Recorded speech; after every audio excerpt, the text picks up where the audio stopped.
I have a little bit of a secret to show you guys. As I was diamond mining and things in the last few episodes, I came across a ton of copper. And that is what I'm going to be using today in a build.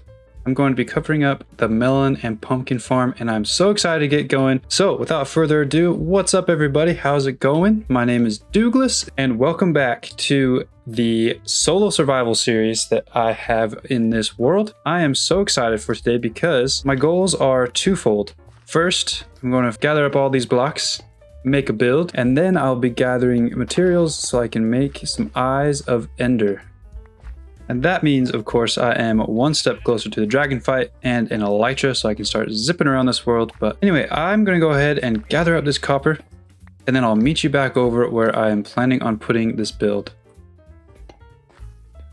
Okay, here we are on the location of where I'm going to be putting this build. Now, when I built this melon farm, I kind of just did it to be quick so that I could start trading, and I put it right here on the edge. So I'm going to need to move this whole thing back a little bit, and also I need to prep the area. I think it's finally time to take down all these villager buildings, and so that I can have a little bit more control over what this place looks like. So I'm going to go ahead and do that in the form of a time lapse, and so here we go.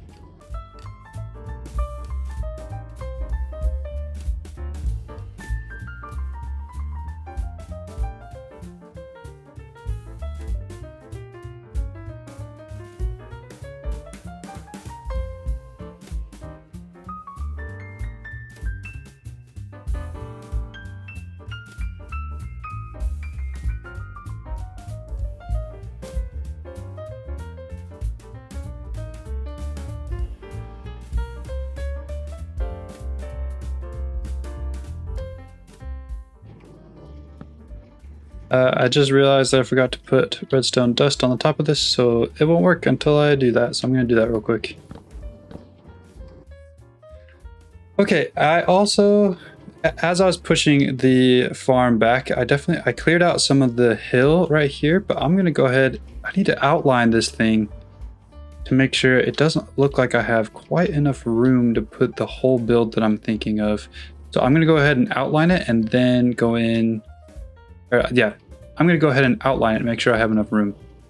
Okay, yep, I'm going to have to expand that way. I'm going to have to cut down a bunch of this hill, probably fill in a bunch over here. But then once I do that, I'm ready to get going on the build. So what I think I'm going to do is just toss it right back into a time lapse, build up the outside, and take you guys on a little tour once I'm done. So here we go.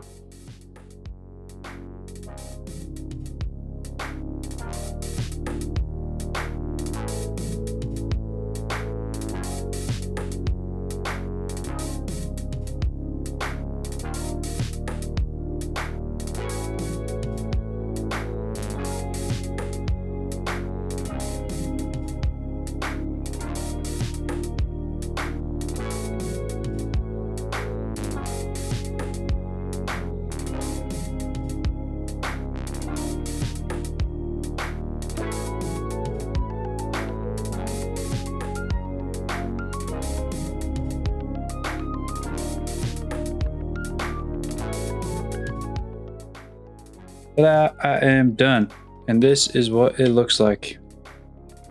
Dang, that is dope, if I do say so myself. I kind of tried to do a similar block palette to that one down there with birch and mangrove here on the side. It looks a little bit different, and I think that I might have to put in some terracotta later, but I am super happy with the way that it all turned out. I've got, lighting out front. I've got big old windows and dormer windows up top, which I love the way that I did those. I love the little, areas to stand if I take out the glass behind it, but I don't think I will. I think I'll just leave it kind of looking good. This is the right side entrance. I'll come up here so you can see my little mural. Wait, oh, I missed a spot right there. I'll have to come back and get that. But this is my little mural. Ignore the torch. I put that there so that nothing spawned. But this is supposed to represent a pumpkin. On the other side is supposed to represent a melon. But yeah, I'm happy with this little entrance right here. And then over here, we've got basically a mirror of the front side. I built it one too close to the farm inside though. So you know, I wasn't able to pop these logs out, so I created a depth with these things. And yeah, and then over here we have the collection system for the farm. I haven't decorated this room yet, but I will, I promise, eventually. And yeah, that is this whole build. Oh wait, I want to show you inside real quick. I wasn't sure what I want to put in here, but I have a nice empty space. I've got plenty of vertical room, so I might make this into something, but I might not, but we will see. Ooh, come here. So I'm not quite sure what I want to do with this space, but we've got both murals represented, and yeah, I'm happy with, you know, the amount of space. I really overdid it for just covering up a melon farm, so I'm gonna have to come up with something else to put in there. But yeah, I am super happy with the way that this all turned out, and I hope that you are too. Let me know what you think in the comments. Moving right along into the next part of the episode. Oh man, that looks good from a distance, and now that road actually goes up to something. Dope. But moving right along to the next part of the episode, my next goal. As I said earlier, I really want to get some Eyes of Ender. I'm going to go ahead, and I think what I can do is head to my nether fortress, which I believe was this way, right? Ah, yes, I was correct. But what I can just go ahead and do is just run back to the nether fortress and grab a bunch of blaze rods. Oh man, there's one right below me. Ah, something's shooting at me. Oh, they're fighting. They're fighting.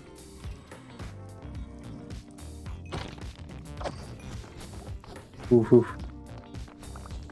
Oof. Oh, there's a lot of them. All right, but yeah, I'm gonna go ahead and just collect a bunch of blaze rods.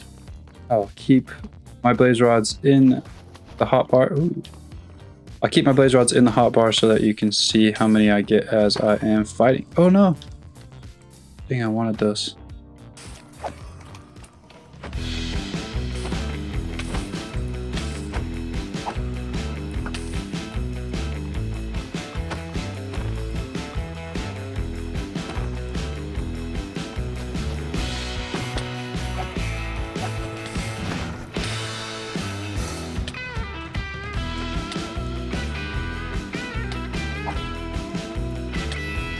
Ooh, almost died there. That was crazy, but I didn't die. And I have more than enough blaze rods now.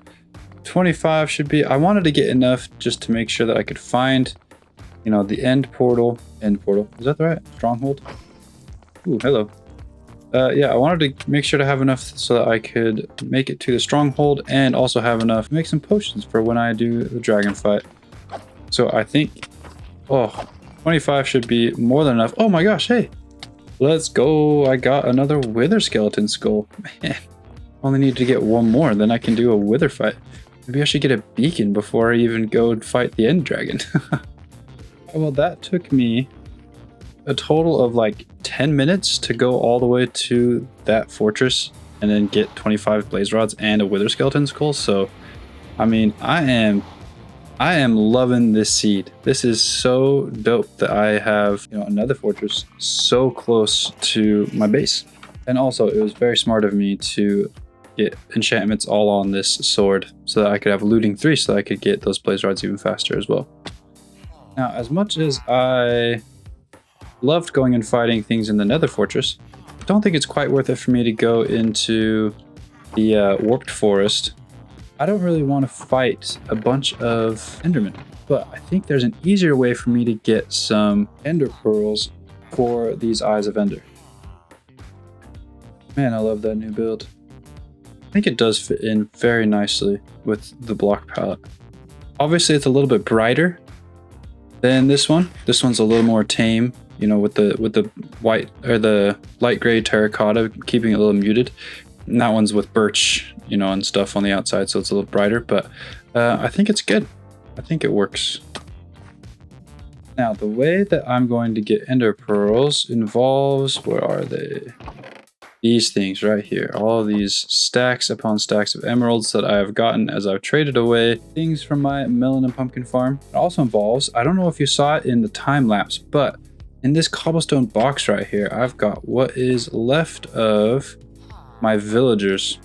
Now, I'm going to be using these guys to make an iron farm, so I didn't want to take them into where I'm trading with them. I'll just trap them in this little box. Now, this box is going to come in very handy because, we're going to make sure that they can't get out. Well, this one was a farmer, and I think I accidentally traded with him, so I cannot let him, so I can't make him what I need for ender pearls. So my plan is to use this one right here who doesn't have a profession already, make him a cleric. Oops, can he get out? Whoop, whoop, not anymore. I will trade a crap ton of things with him. Let him level up. I believe that eventually I can trade with him enough that he will give me ender pearls. Let's see if it's after this trade. Wait for the little particles to go up. All right, does he sell them now? Yes, he does. Look at that. 4 emeralds for 1 ender pearl. That's perfect. I think what I'm going to do is I'm going to buy myself about 15 of these. All right, so here we go. 13, 14, 15 ender pearls. Now that, you know what? While I'm here, might as well grab a few more. I need to cover these guys up again. And now what I can do is, check this out. Boom, I'll take half of these, make it into blaze powder. And then I'll make a stack and 6 eye of enders to get me to a stronghold. And then the rest I can use to fill in the portal and go to the end. So with plenty of eyes of ender, and a giant brand new beautiful build behind me, that is going to be all for this episode. Thank you so much for watching. I have been Douglas and you have been awesome. Next episode, tune in. I'm going to make sure that I'm all the way ready for the dragon fight and what comes after before I actually go and do that. So it's going to be a very exciting episode. So if you want to be notified when that will come out, make sure to subscribe and hit the bell notification. Like this video if you enjoyed it. And yeah, I'll see you in the next one. Thank you so much. Bye.